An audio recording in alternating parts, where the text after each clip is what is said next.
Hi, my name is Jonathan Coe, and I'm a second year PhD student at the University of Virginia.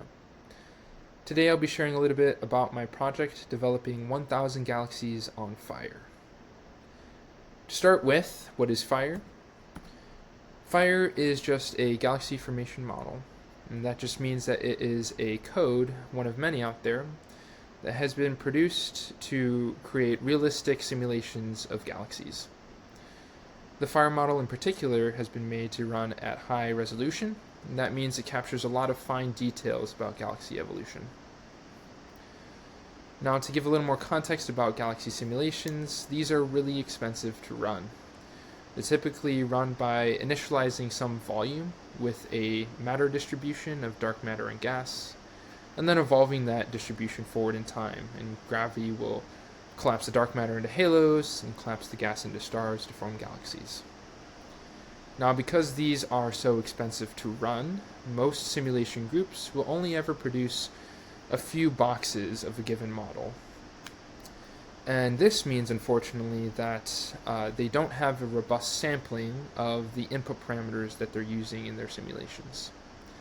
This means that they're unable to say quantitatively how the results might change if they were to change their input parameters.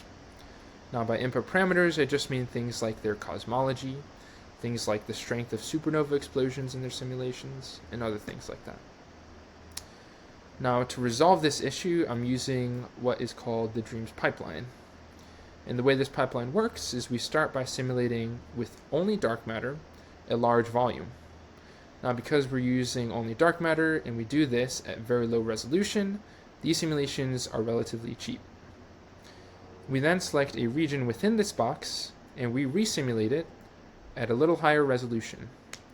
We do this so we can tell whether or not we have an appropriate target galaxy within this region.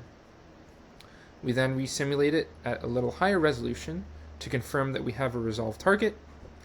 And finally, if we do, we simulate that galaxy again at our highest level of resolution with dark matter and full hydrodynamics.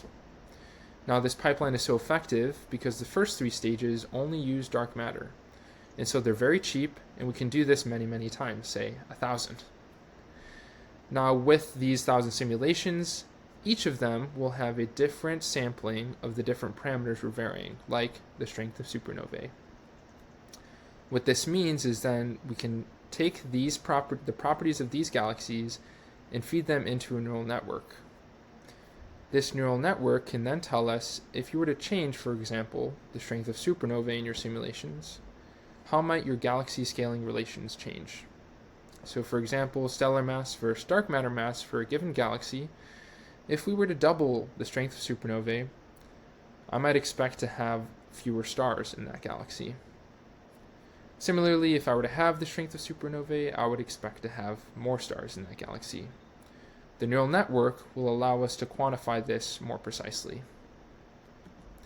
To summarize, galaxy simulations are a wonderful tool in computational astrophysics, but they're very computationally demanding.